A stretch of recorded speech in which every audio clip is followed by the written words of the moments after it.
because then I'll download this also on our YouTube channel, Higher Power Sports. Try to get it in the picture here. There we go. Edition of Higher Power Sports, Timeout with Higher Power Sports, the Mondays with Mick edition. We actually missed last week, Mick. A lot going on, and we were going to do it on Tuesday, and then stuff came up, so we didn't get one done. But that was the first week in about 12 weeks that we haven't done one. Did you miss me? It was definitely a break in my routine. That's as far as I'm going with it. So, we're happy to be back. We're actually back at Shenanigans again tonight. And what's really cool about tonight is we always like to, have a soda here and, get a burger after we're done here. And tonight, I conveniently left my wallet at home. So Mick is buying. So, I'm going with the double cheeseburger and everything. So it's going to be a good night for me. In hindsight, maybe it was unfortunate that we didn't get together last Monday. So now you saved up for today. So appreciate it. Mick, Sanford Health News, what do you got working on? Let's see here. I'm writing, this is Heart Month at Sanford, and it's in conjunction with the American Heart Association, doing a story just about that partnership there. And I don't know exactly if you call it a partnership, but they're two organizations seeking the same goals. And that's going to be part of it. My week, doing a feature story on a woman named Sarah Detlefson, who is going to be she's an LPGA teaching pro, who's going to be part of the Sanford Power Golf Academy. And it's really, one of her deals is going to be about making golf a little bit more accessible for young girls, women, all these things. And she's really cool. I think that she's going to do a lot for just the whole golf effort out there, which is already impressive. And getting this person who's got charisma and knowledge and has got a very impressive resume and what she's already done as far as being a teaching pro. And so that's another cool part of my week. Yeah. Also, Gilbert Burns versus it's Kamara Usman, welterweight UFC championship bout on Saturday, which I talked to this Gilbert Burns, who's the challenger, and is a fighter with the Sanford MMA team, who's also the Usman is also part of that team, although he's not in the camp right now. But it's been a kind of a diverse week so far and fun. That's awesome. You got a lot going on. And like you said, what a diverse week, a lot of different sports, a lot of different areas. You mentioned a couple of things. We've talked in the past about, obviously the COVID shots. Big news in my family. My parents get theirs next Tuesday, so we're excited about that. But then you mentioned, the Heart Month. Just getting word. My dad's at an appointment, and we had my dad on this show, and what he means to me, and some tough days ahead probably for him coming up, and but we'll hope that everything goes well in Heart Month here, and then MMA. When I think of Mick Garry, I think of MMA.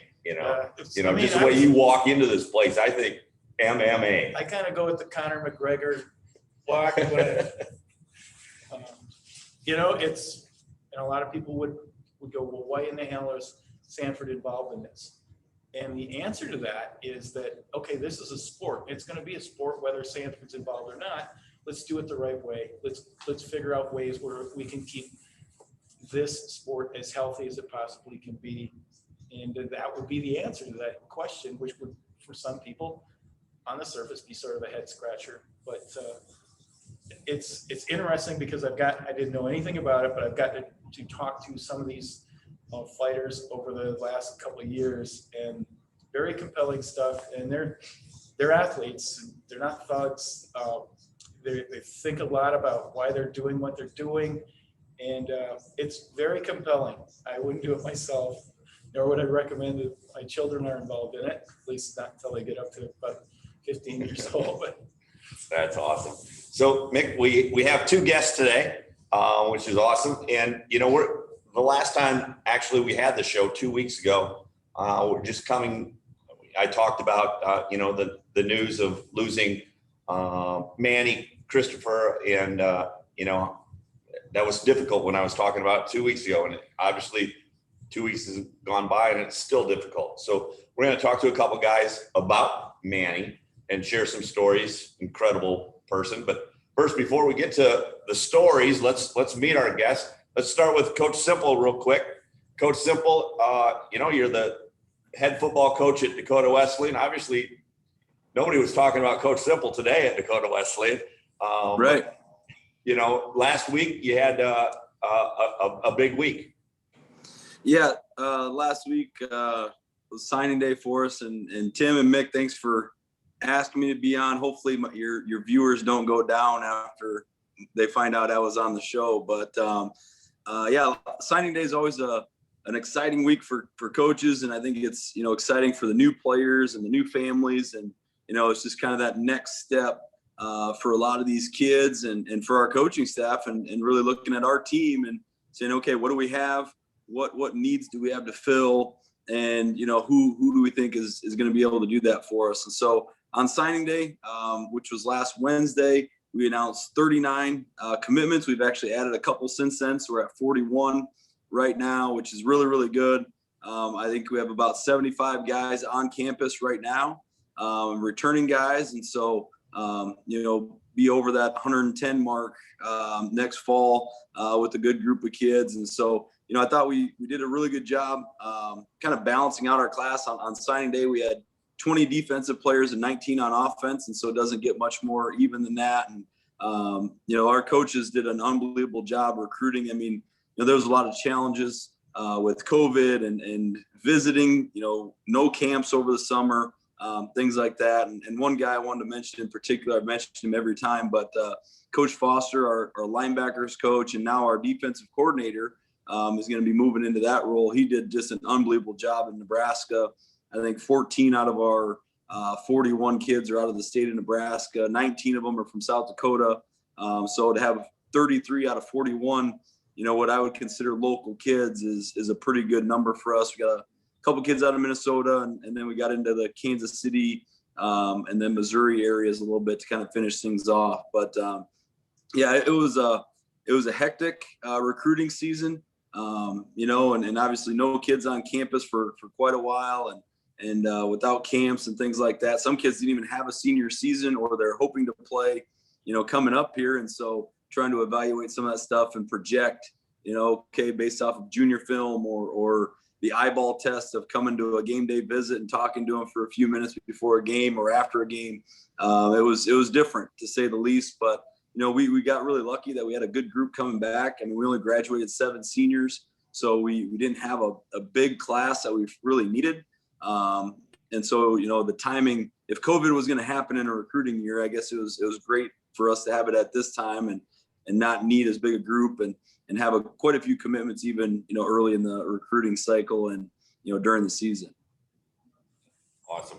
And maybe in a couple of weeks, maybe, Coach, we can have you back and we can talk about maybe what the spring's going to look like, because we got some, a lot of things going on, and I know it's nothing's really set in stone yet, but it's got to be crazy in your office. Yeah, it is a little bit. It's nice to kind of get, signing day and putting a bow on that and that big initial class that you're trying to get. And, now it's really the month of February, us focusing on our own guys and, the guys that are on campus and the workouts. And, we had our first offensive staff meeting to talk just offensive stuff today, which was exciting to do and fun to finally get, the wheels turning. And what do you guys think about this and that? And if those coaches are going to be watching this, they're going to say, yeah, it took us 4 hours to find out what this motion was going to be called. And we went around the 3 different times and ended up at the same spot. But it was just good. It was good to be around, our new coaches on our staff and get a lot of those things kind of ironed out. And like you said, you get into March and then all of a sudden it's spring ball and, there's still options potentially to play a game. Can we play games? Are we going to play 2 games? Who are we going to play? Scrimmages, with Northwestern and Morningside in our conference. I mean, assuming they're going to make the national playoffs, they've got to get ready somehow, and are they going to be playing games? Are they going to be scrimmaging teams? I'm not opposed to going and scrimmaging either one of those teams. I mean, it'd be great for our guys, and hopefully it'd be great for them too. But, a lot of those things, like you said, up in the air, and the next couple of weeks will be interesting to see how it all shakes out. Awesome. And then our other guest is Tristan Techmeyer. And Tristan, for those out there that don't know your story, so to speak, obviously a Sioux Falls guy, and, maybe talk about, growing up real quick, and then, how did you get to Dakota Wesleyan? Yeah. So first I'll just say thank you for having me here. Getting your text today about having me on. Obviously I'll do anything for Manny and my guys since day one. So I was happy to get that text. A little bit about me. For those who don't know, I'm from Sioux Falls. I played basketball and with Manny at Roosevelt High School, where we basically grew up together, brothers since day one. I actually started at USF, my college basketball journey, and went there for 2 years. And I actually ended up transferring to GW a lot for Manny. He was my good buddy who committed to play football here out of high school. And it was a little even bittersweet hearing Coach Simple talk about, the recruiting class, just because, it brings back a lot of memories, and back in high school, he always dreamed to play college football, and I always dreamed to play college basketball. So the fact that we ended up at the same school together, roommates, being bunk buddies, for those years until senior year, it was incredible. So, but yeah, I played college ball here at GW. Graduated this past May. Graduated in biochemistry, and I'm actually getting my master's in business now. So they kept me around for another year, whether they like it or not. And I just have a lot of good memories and a lot of good feelings about Dakota Wesleyan. That's kind of what kept me around. Just the community, the people around you, the supporters that are here, the professors and everything. And a lot of that shined through when Manny did pass. The outcry, of people that really helped with his situation, and helping his family with financial responsibilities and stuff. And I can't be more thankful for the people of Mitchell, the support of DW that were around and helped a lot with that. And it's still going to be tough. It's like you said, it's been 2 weeks. It's been the shortest and longest 2 weeks of my life, to be honest. I don't know how to explain it. I never really had a feeling like this. And I think one day it'll kind of, kick in and seem real. But for now, I'm okay with it, being a little painful, just because, I think about him every day, and I'm grateful for the time that I had with him. Yeah. And, again, we're talking about Manny Christopher Emmanuel, that passed a couple of weeks ago.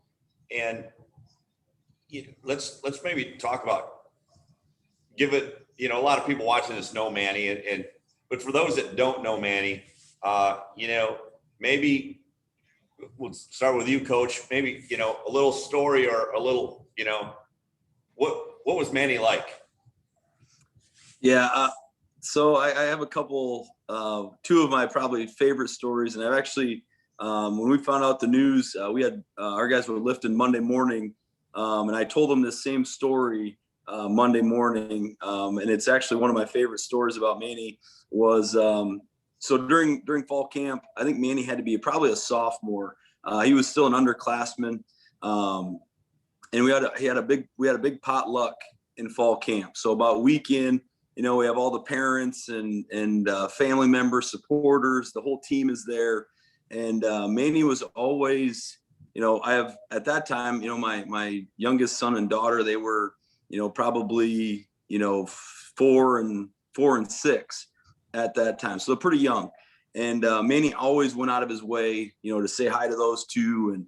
And I mean, they loved him to death. He was their favorite player. And so at the potluck, I remember Manny, and my wife actually told me this story as I was kind of walking up. I saw Manny and my wife talking, and I kind of caught in on the conversation late. But what happened was Manny went up to my wife and said, "Hey, Linda, you're going to need to go find Porter," which is my 4-year-old at the time. And this is about when I showed up, and I hear Linda say, "Why? Where is he?" And Manny goes, well, I don't know for sure. He ran off crying. And Linda goes, well, why is he crying? You know, what did you do?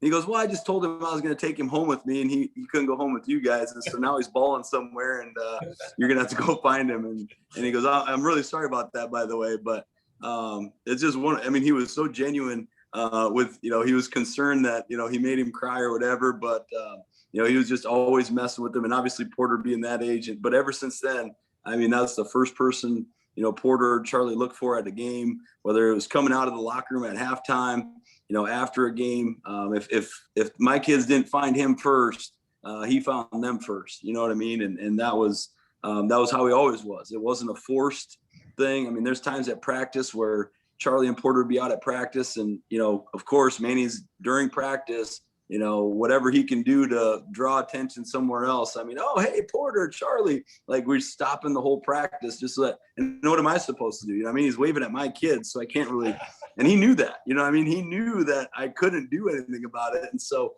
that was, I mean, and it was never out of line. He never did anything wrong, but it was like, that was Manny, you know what I mean? He knew what he could get away with and what he couldn't. And he was going to ride that horse until, you know, the cows would come home. And so, that's probably my number one story is when he made my 4-year-old cry. He said he was going to take him home with him. So that's awesome. And Tristan, you mentioned, you know, playing high school basketball, going to high school with him.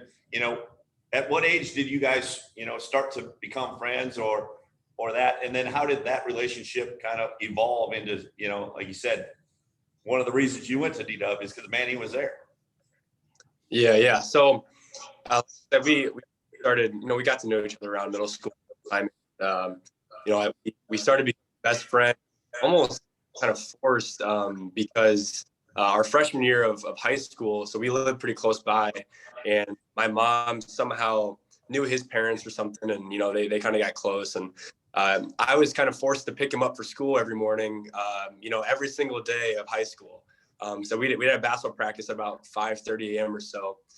So I'd be seeing him about 4:45 in the morning. And eventually I was just like, why am I seeing the guy? Like, it was getting annoying because I see him every morning and he's always got such high energy. And I'm like, dude, it's 5 a.m. You got to calm down, you know, like practice and run. Like, we don't need that energy right now. And, but it was awesome, you know, and that's kind of how it started. You know, we were used to seeing each other every day, picked him up, and dropped him all day. You know, as time progressed, kind of so well, we made each other who we were. Our mannerisms are a lot alike. You know, the way we talk, the things we do. You know, everything was just so similar. So then that's what made, you know, the transfer part so easy. Is that, you know, who wouldn't want to roommate with their best friend, you know? And there was an opportunity for me to come and play ball here, and it worked out perfect like that. A couple stories with him is, you know, obviously kind of bouncing off of the energy thing is, he just had an insane amount of energy. People that didn't know him, even just from looking at him, you know, like he's so well known for his smile and his laugh. It's just absolutely contagious. And, you know, on the football field, whether it was him making the play or someone else making the play, he was by far the loudest person on the field. You could hear him out, you know, in the student section, you know, probably saying some words sometimes that he probably shouldn't be saying. But it was so loud, and he just was so energetic. And I think everyone really fed off, you know, and, you know, some games where he'd be a little frustrated where, you know, he didn't make the plays that he wanted to make. And, you know, he maybe didn't, you know, play the best he could have. But it didn't matter because every time he'd come back to our dorm room, you know, he was just so happy because he got a chance to play. You know, obviously everyone wants to win, but it was more the fact that he just had an opportunity, you know, at his size, you know, at his stature, a little undersized for his position and stuff. And coach gave him a chance, took a risk on him, and it was the dream come true for him. And I don't think he really ever thanked coach enough for that, but he always told me, you know, coach, I think always thought that Manny had a little bit of a thing against him, but I promise. And he told me all the good stuff about him. Really did talk good, except for one time, he did come back to the dorm room one day, and he goes, man, coach, he said, Coach Simple can't talk any more trash to me because he just tore his Achilles out on the practice field, and he was like, coach just stumbled, and he just tore his foot. I'm like, easy on him. You know, I've had knee surgeries. Manny's had knee surgeries. He's probably an accident and everything, but he said he can never really crash. That's good. That's good. And, you know, you mentioned the energy that he had, you know, on the field and off the field. He just loved to play football, loved life. But I remember a couple times walking after games and walking next to Manny, and he'd make comments like, that was fun. Would have been a lot more fun if we would have won. But that was just fun to be part of. And that was Manny. Every day was fun for him. And Coach, you got to see that in practice. Yeah, for sure. Manny had this thing, you know, as he got to be an upperclassman and established himself. Number one, I mean, there was never a question that you were going to get Manny's best effort every time. And then obviously that was a big thing for our team. And you know, he was always the guy, you know, we called him the mouth, you know what I mean? Because he always had something to say, mostly good, but he was always chirping, you know, and in a positive way. But I mean, there's times where he's getting after guys, whatever, but he started doing this thing. I remember the first time he would just pick me out in different times of practice and start sprinting at me and jump. And he'd want to, like, you know, we'd bump hips a little bit or whatever. And the first time he did it, his, like, you know, Manny's kind of shaped like a pear, you know what I mean? Like, he's got this butt on him, and his hip bone, like, hit me right in the side and, like, knocked the wind out of me. And I'm like, hey, like, you know, and I'm upset, you know, and he just looks at me, he's like, and he goes, Coach, you don't got any juice. And so every day, and, like, I'm like grimacing it. I'm in pain. Like, I'm hurting. And, so every day after that, like, I try to, like, at least see him coming at me, you know what I mean? And I snuck up on him a couple times. And so then him and I would go back and forth, you know, if he didn't see me coming, you know, I'd give him a hard time because, you know, he didn't have the juice or whatever. And then all of a sudden, boom, the flip was, you know, it was switched on and he was ready to go. And yeah, we did that a lot. But you know, speaking of practice, and Tristan, I think you'll appreciate this just knowing Manny. So Manny always thought of himself as a coach on the field. Manny had a lot of comments and a lot of input, whether that was practice or games. And so we'll be practicing, and Manny's the last guy, played defensive end for us. So, you know, he's got his hand in the ground, and Manny was always dissecting our own offense or somebody else before the play was even happening. He's always pointing, hey, over here, watch this, Loudy, watch Loudy over here. He's like, always, right? And so I was getting so frustrated with him in practice. I'm like, Manny, just get lined up. Like, we just need you to get lined up. And he's coaching everybody, turning around, yelling at Wags and the linebackers. Like, and I'm like, Manny, get in your stance. And that's the PG version probably of what it says. And what he does, and the only way that Manny can do, Manny starts to get down in that stance. He's got his knee brace on, and he just turns around and gives me one of these, you know, gives me a little thumbs up. So he knows, like, yeah, I heard you, but I still had some stuff I had to get done first. And I mean, it's one of those things where as soon as he does that, it's like, you know, he wins. You know what I mean? He won. I don't have anything else to say after that. I mean, he did that a lot. You know what I mean? And just always had a way to whether it's change the mood or keep guys going on the high or whatever it was, or, you know, maybe pick on me or the other coaches a little bit. I mean, he was the best at it for sure. And I know guys will remember a lot of that, you know, about it in games. And, you know, Tristan, you mentioned you know, there's not one guy on our defensive line that I can remember that made more stops on 3rd and short than Manny. And he was literally the smallest guy. And I never know how he ever did it. And he'd come waving that finger, running off the sideline, high stepping, you know, and I mean, and it was always the same thing. And he'd always come up to me right away, like, I told you. I'm like, I never said you couldn't, you know what I mean? And so that was always what it was, you know, and he'd be the first guy on the bench. And you know, every offensive lineman that ever lined up against him was either too soft or too slow or something. I mean, he had something for him, and it was great. I mean, he never, like I said, he never went across the line and did anything rude or anything like that. But that was who he was. Every minute of every practice and game, he was always the same.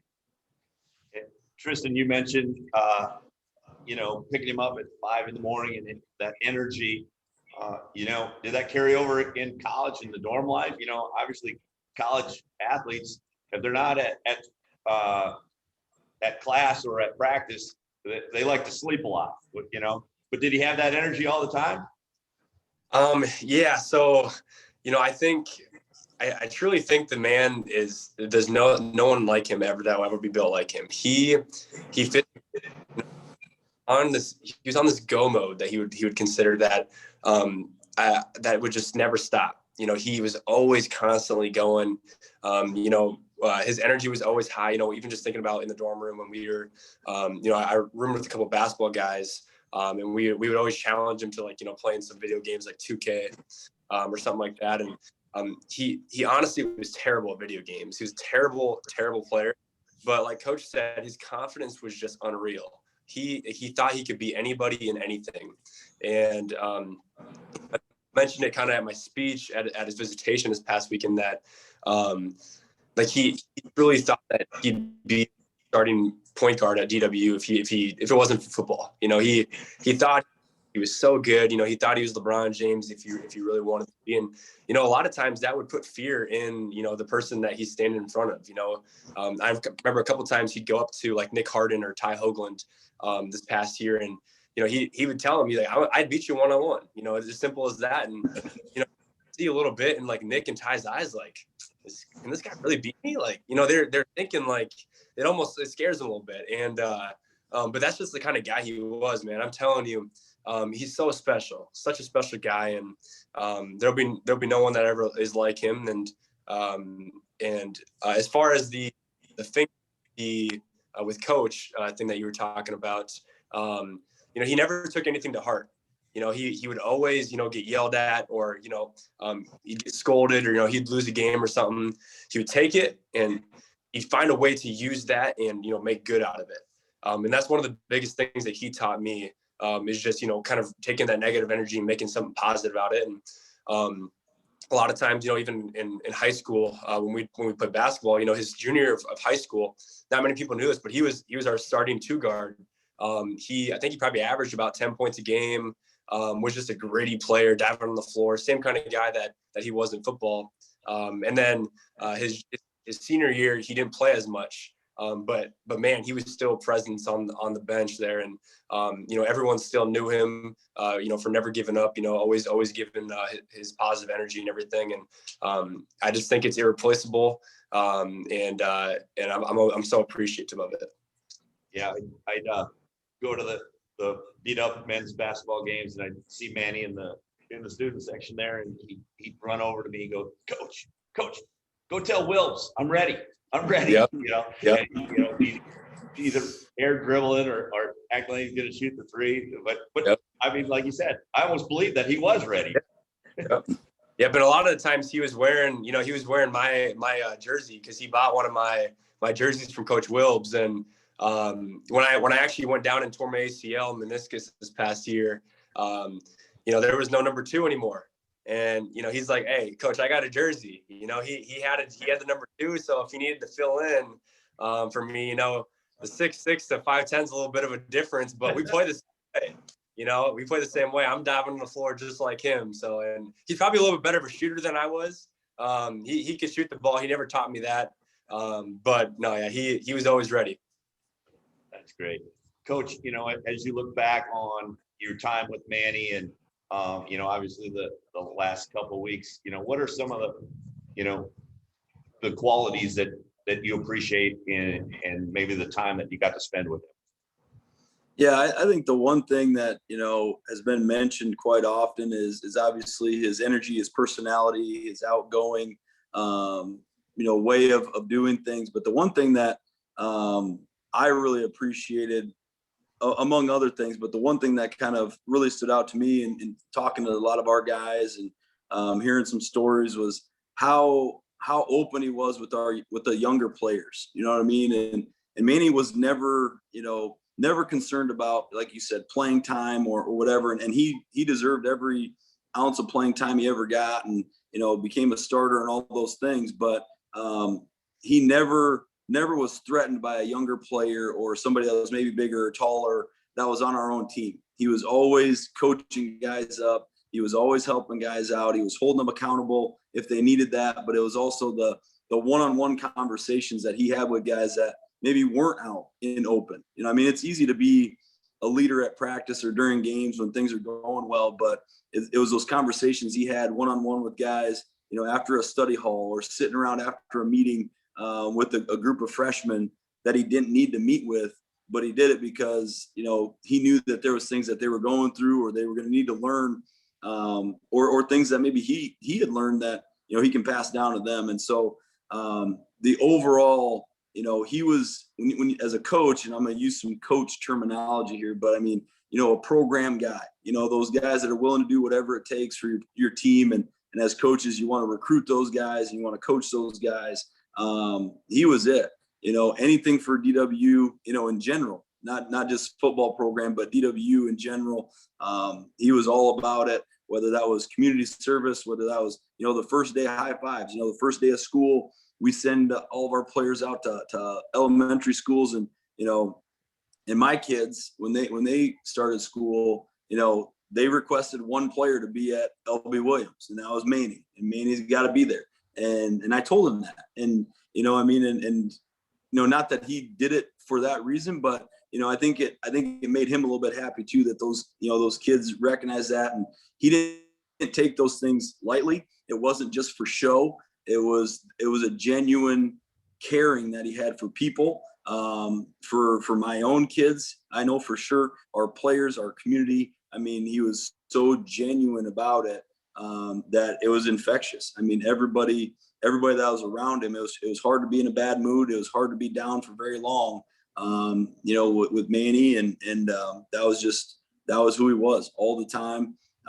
Every day of practice, every day of winter workouts. So, I mean, he got to the point in practice, we're running sprints and he's racing guys, talking trash as we're running sprints like that. I mean, it was just, that's what it was all the time. And, you know, he just kept guys going. You know what I mean? He was always kind of that measuring stick of, hey, Manny's still going, I got to keep going too. And our guys saw that and appreciated that. And, you know, not to mention he's a great student. You know, he was never, you know, academically, he was always helping guys out if they needed it. And, you know, just did everything the right way all the time. And Tristan, you know, as a friend and as somebody that you lived with, you know, you talked about the energy, but do you see some of that care and compassion and that dedication to school as well? Yeah, absolutely. So I'm actually sitting, I'm at the library right now at Dakota Wesleyan here, and I'm sitting in a room that we've done homework in tons of times. And I said it again in my speech that he was the one that forced me to go to the library.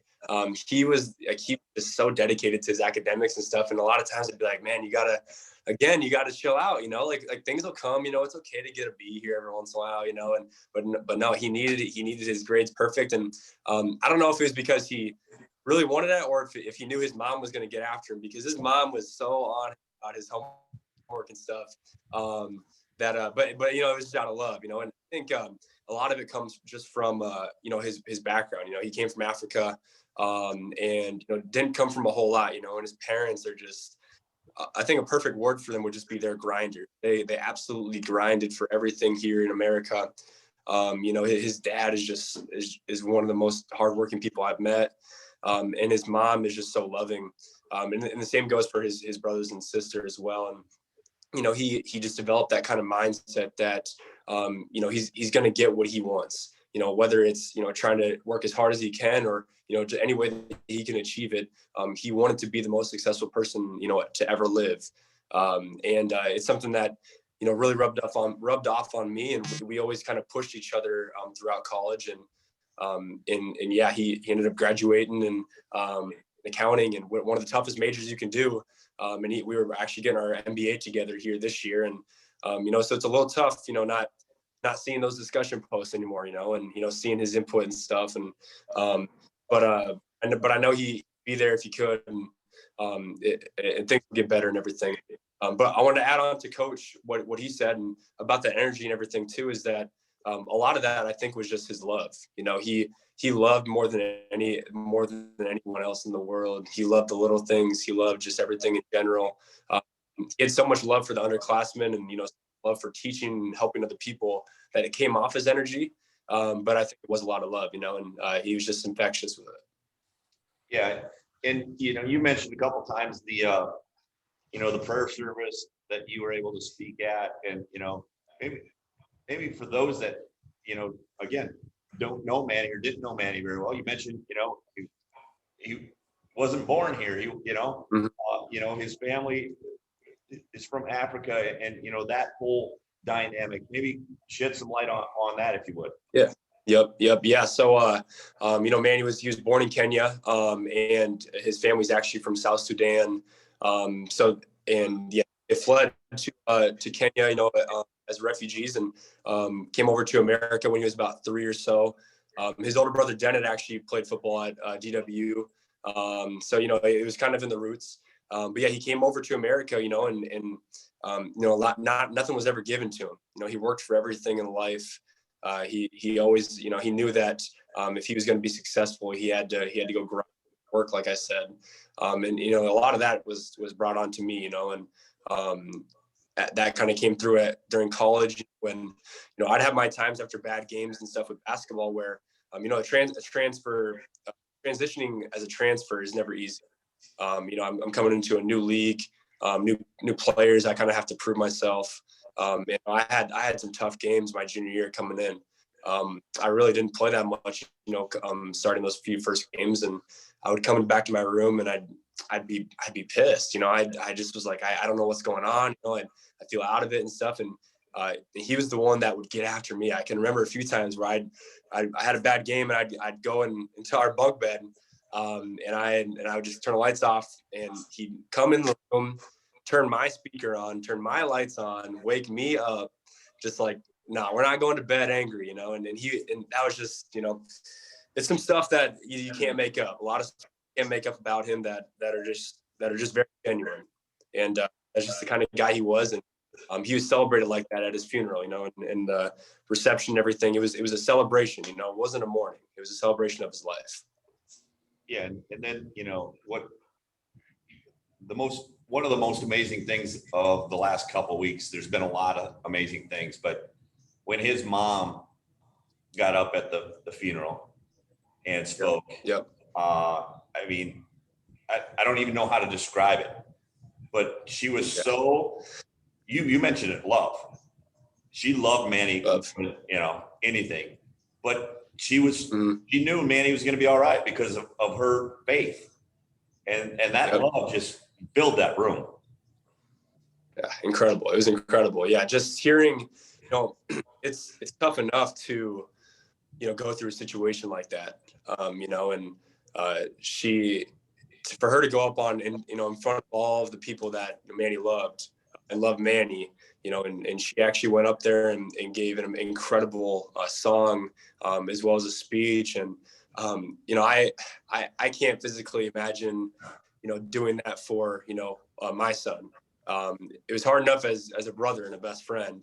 But I let her know after that too, you know, that she has a son in me, you know. And I think for a lot of people who are going to miss Manny and stuff, I hope that they can come to me with stuff, and you know, aren't afraid to reach out, because, you know, this is never easy. You know, I'm not doing great either. I look a lot better than I'm doing. But everyone's always got to be willing to reach out to others, and you know, and a lot of people never saw this coming from Manny, and it just shows that, you know, even from the strongest characters, the strongest people, the most loving people, you got to check up on them sometimes, you know. And mental health can affect some people in different ways. So you just got to always be willing to reach out and always let people know that you love them. Yeah, absolutely. Mick, as we're talking here, Mick, I don't know if you ever met Manny, but as we are talking, anything come to mind that you'd want to learn about or ask one of these guys? I'm just grateful that you guys are sharing this, and you see the value of a good example, the value of somebody who's got that enthusiasm, who doesn't get down for very long, and seeing how that helps everybody. That to have a guy on that team who acts like that and his teammates.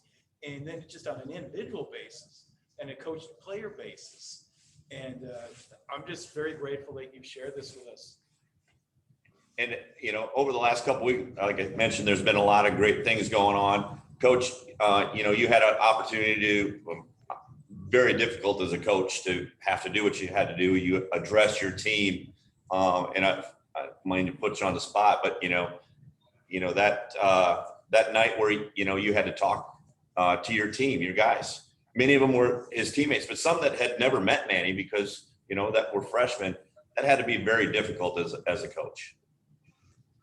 Yeah, I'm a planner. I like to write stuff down. I like to have a script per se. And Monday was, hard because right away, 6 a.m, we're talking to guys and, and there wasn't a lot of dry eyes, especially from our older guys. And throughout the day, there was just a lot of things going on, which was probably beneficial for me. Just, to stay busy, which I know isn't maybe the right way to do it all the time. But as I was walking over to the Sherman Center and I look in the window and you see all the guys there and you see, guys that weren't current players, that was the thing that I think is probably the most impressive thing is having, Adam Borman, Brady Mutter, Dylan Turner, Zach Clement, Zach Gores. Guys that have already graduated, don't live in Mitchell, and they made an effort to come and be there. And, some of them spoke, a lot of those guys spoke, Trader Crook, Jensen Amdahl, in their experience. I thought that really kind of summarized, Manny and what he meant to people. But standing up there, I said, I'm a note taker. I had all this stuff written down and, practiced it in my office and said, this is how it's going to go. And get up there and you mention a couple things and all of a sudden it's, don't know what to say. I don't know where to go with it. I don't know what to do. And you start looking around and, you see one guy and you think of a story that, those two guys, I remember when they did this and, you look at this guy over here and, it just, everything hit me at once. And that was really hard because I was worried about our guys. I was worried about, his family. I was worried about my own kids. My kids were there. They wanted to be there on Monday night with the team. And, my 7-year-old and 9-year-old now, Porter, my 7-year-old, he had a lot of questions, because of what Manny meant to him. And Manny didn't have to do what he did for my kids. He didn't have to take a picture with them after the game. He didn't have to throw a ball with them at practice, which part of the time he was doing that just to get out of practice. But, he didn't have to do it and he did it. And, so that was probably the hardest part for me was, knowing, how it was affecting me personally. And then also how it was affecting our guys and everybody else that he came in contact with. It was, a lot of stuff. And quite frankly, this is the most I've probably ever talked about it just because I've been asking more guys, more questions, how are they doing and listening, and it's good. It's good to talk about things and whatever else. And I want to say before we move on to something else, the work that Tristan and Dennett and those guys did for Manny and putting these, fundraisers together or just group things. And the speech that he gave was incredible. And I'm actually going to tell another story. So we found out we told our team on Monday. On Thursday morning, we had a team workout that our whole team was at, and we're running drills and whatever else. And on Wednesday night, I watched the movie Coach Carter like one time in my life. This is true story. And for whatever reason, Wednesday night, the quote in the movie when the young man's talking about, we should be more worried about basically what we could accomplish and not what we can't, and being a light and all those things. I read that quote to our team on Thursday. And then when Tristan said that in his speech, I was a mess. Yeah. I had goosebumps. I had chills because he said, that was one of their favorite movies, and he reads that quote, and it's literally, there was no reason for me to think about that quote on Wednesday night to talk to our whole team. And that, it was incredible, yeah. That was pretty cool. Absolutely. And Tristan, you mentioned, obviously you're hurting, but Coach Simple mentioned it too. you didn't just sit in your room the last 2 weeks. You went out there, obviously, you're doing all the other stuff, but you went out there and really helped the family out. Maybe mention some of the things that, you were involved in, and, the support you had from the D-Dub family and the Sioux Falls community and all that. Yeah. Yep. I think for the first day or two was just, it was a lot of just pride. Not much to it, it was terrible. And then, kind of rolled around, I think that Tuesday, about 2 days later, I was like, how are we going to make sure that this is perfect for him, so I think the first thing, first off, none of this was just by myself, a lot of it was friends and family, and so many people helped with all of this stuff. And it just, Manny knew me as a perfectionist, and, I was always the planner with stuff that we did anyway. So I think he would have wanted me to try to do all of it. But there's no way it could have. And I had all the help from our friends. But I think we first started with that GoFundMe page for him. And I set it at $10,000. I think, 10 awesome to get. And about 4 hours later, I get a text, I think from one of my friends, and they're like, hey, have you checked the GoFundMe? And I'm like, no, I just was so busy doing other things, and I go to the GoFundMe, and it's at like $9,500. And they're like, you got to bump it up. And so I started bumping it up, another 5,000, another 5,000. And before we know it, we get to 30,000 at the GoFundMe goal. And I think as we speak, I haven't checked it for a little bit, but I think it was at 29,200 or something like that. And, it's just remarkable to see the help that people are doing. And, you can actually see the list of people that have made donations and stuff, and just people all across, the country, really. There's people that are living everywhere donating to us, and companies and businesses and stuff. And so that was awesome. And then we went ahead and did 2 fundraisers for him. The first one was at the Gateway this past Saturday, 2 Saturdays ago. When that one raised about 13,200 or so. And then the next day we went ahead and had a fundraiser at Blarney's in Mitchell. And that one raised nearly 6,000 as well. And, putting all that together, you're looking at a lot of money, and that's a lot of money that his family, didn't have. And it really, really helped them. And, I haven't even gotten around to really writing a lot of thank yous yet. A lot of the girls that helped out wrote a lot of thank yous for us, but you can't be appreciative enough of, all the businesses that helped with donations to the fundraisers. And, DW went ahead and there was a chain email that was started with me in it that I think had every professor and a lot of alumni people, just messaging back and forth about what we could do to gather stuff up for a donation. And, my phone was absolutely blitzed for about 2 weeks there. It was going off every single second, phone calls, texts. I still have numbers that I still have to get back to about certain things, about t-shirt orders and wristbands and stickers and just so much stuff that you wouldn't even believe. And but I'm glad it was on me, because if anybody could do it, I think it was me. And all the people from Roosevelt, all our friends, were huge, as well as the DITA people who helped a lot with the transporting of, the decor of the collages and the pictures and stuff from place to place. There's no way I could have done it alone. There's no way that Dennett could have done it alone, or Patrick or Pony, any of his relatives. And everyone around us, it was such a huge help. Awesome. And as we kind of start wrapping up here, Coach Simple, as a team, I know you've discussed a few things that, how to honor Manny. And I think the best way is always just to go out and compete with his energy and compete, whether you're the biggest, fastest, strongest guy out there or not. And, but, what do you think Manny's legacy, you talk about that a lot, what's your legacy going to be? Maybe talk about that. Yeah, I think, one way to summarize that is I had a coach reach out to me of a team in our conference that asked me if it would be okay if they wore a sticker on their helmet when they played us with his initials on it.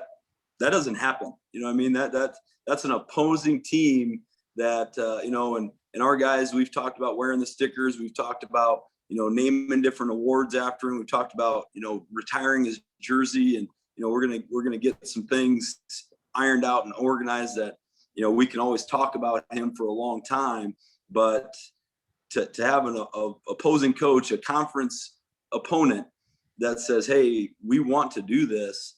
Our guys brought it up to him. I mean, that's unbelievable, and I know he's got a couple good buddies that played at Northwestern, and those guys competed all the time, and just to have people that see somebody on your team in that positive way that you do, because I mean, it's easy to be remembered as a football player by an opponent, and usually it's for the wrong reasons. You know what I mean? That guy was, this, that, or the other thing.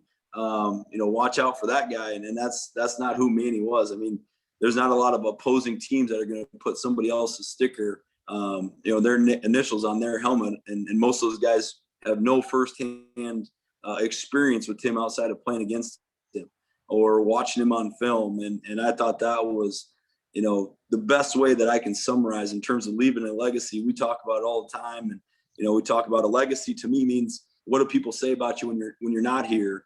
And our guys are going to talk about Manny in the most positive ways, but when you have people that play against you that want to do those things, I don't think there's anybody else that will ever probably match that type of impact or legacy that they've ever been a part of, that I've ever coached, for sure.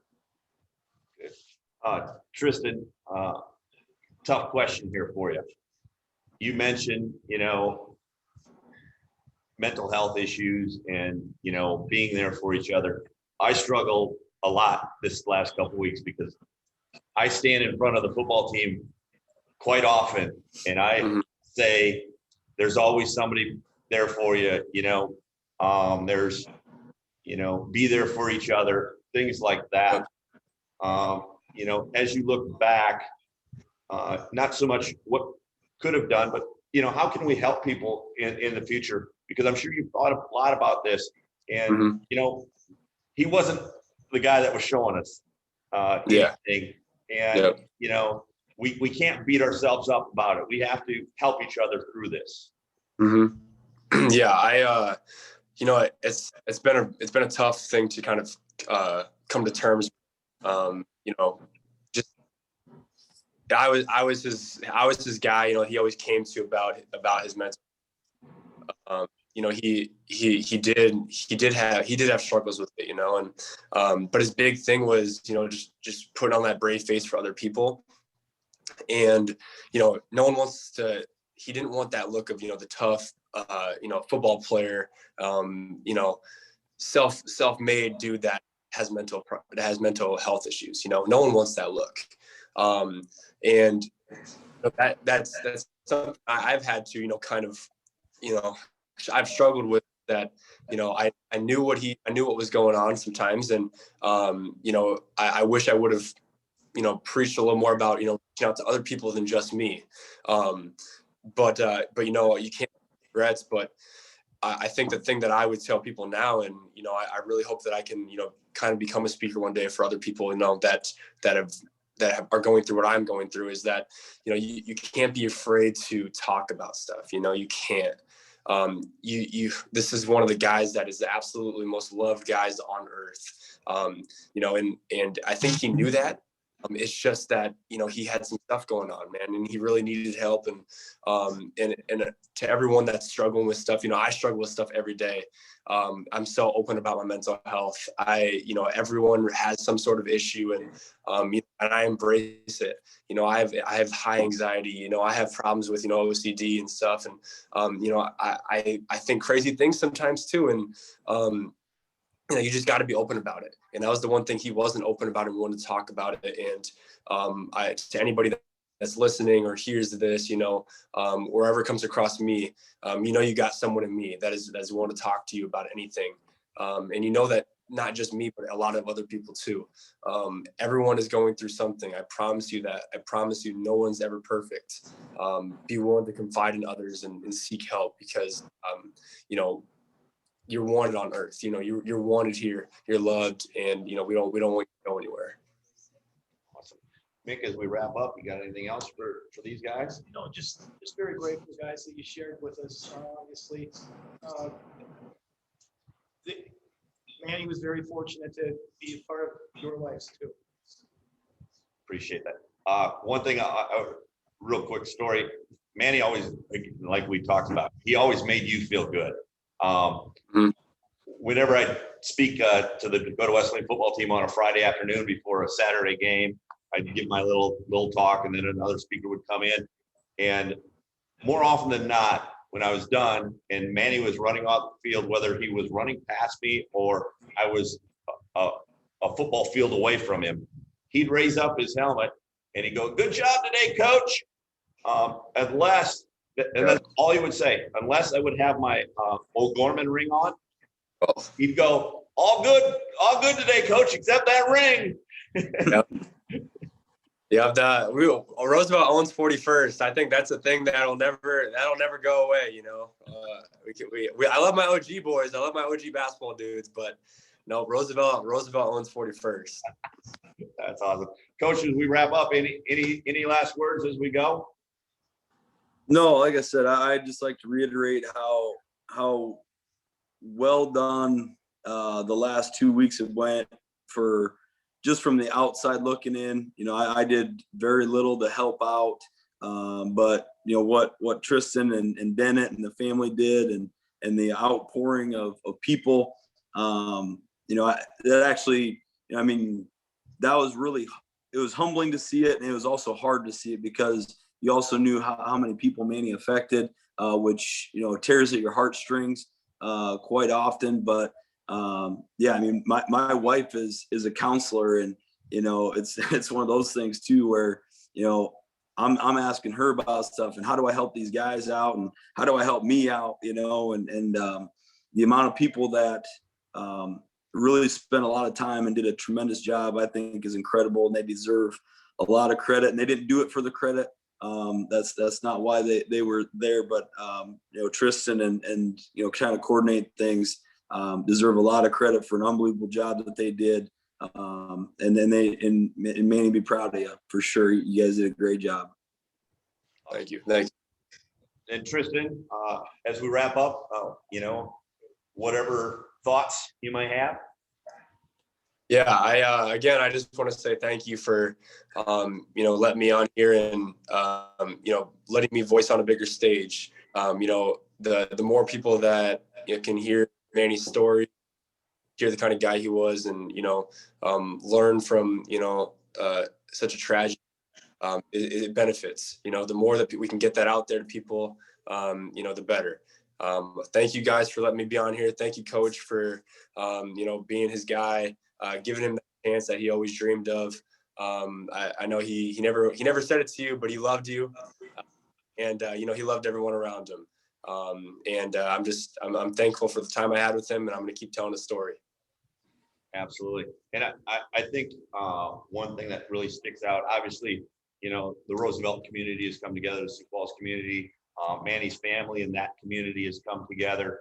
But just what you two have done the last couple of weeks for everybody on campus and everybody that was on campus when Manny was there. You know, universities talk about, you know, being a family. And I think Dakota Wesleyan over the last couple of weeks should be very proud of what was accomplished, how things went, and to be a small part of the last couple of weeks. I think, you know, Dakota Wesleyan should be very proud of that. Yep. So, Mick, thanks for joining me again, and we'll be back next week. Thanks again, Coach Simple and Tristan. Good luck with everything. And like Tristan said, if anybody ever needs anything, somebody's there for you. You know, obviously, most people in this world have my phone number. So you can always reach out to me or, you know, send me a text or a social media message, and you know, we'll try to work through it. I don't have answers, but you know, I know some counselors that may have some answers and things like that. So we'll do the best we can to help everybody out. And, you know, just remember that there's always somebody there for you. And again, appreciate Coach Simple and Tristan. for your time today. Thanks so much, guys. Thank you guys. Appreciate My pleasure. Thank you.